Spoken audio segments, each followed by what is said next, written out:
Well, as we heard there, one country which has already softened its stance on cannabis is Holland. Our correspondent Robert Nisbet is in Amsterdam. Robert, how does the system work there?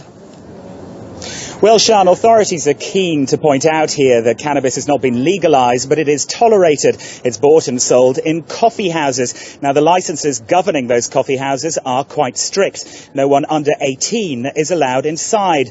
No hard drugs can be sold in there. Most don't sell alcohol, and only 5 grams of the drug is allowed to be sold to each individual customer. The sharp smell of marijuana smoke fills the air in one of Holland's 1,200 coffee shops, each one closely monitored through a system of annual police checks.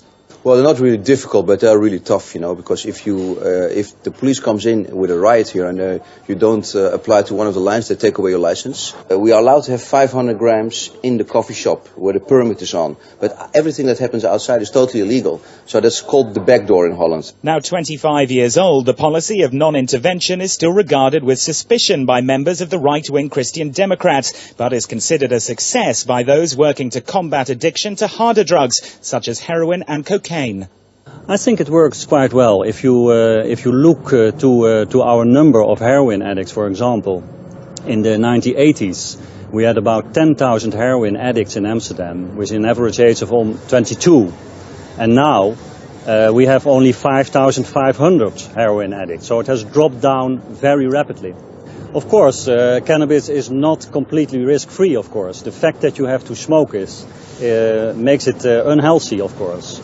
The Dutch experiment draws thousands of tourists from the UK, some on stag weekends, few of whom take the time to visit the city's attractions.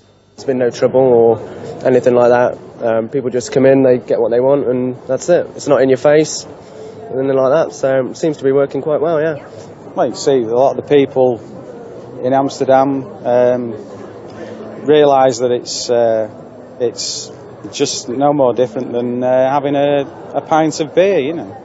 Basically, been here for a couple of days, and it doesn't affect the way that people are on a social perspective. Everybody's enjoying themselves, having a good time.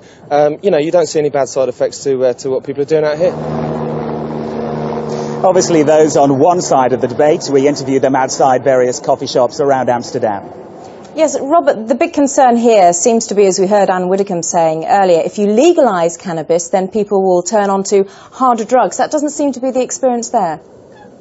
Well, the authorities say quite the opposite. They disagree entirely with the stepping stone argument. They do, however, stress the health problems with smoking cannabis. They can be paranoia, short-term memory loss, and, of course, the actual effect of inhaling. One so-called cannabis joint can contain as much tar as 4 filtered cigarettes. Sian.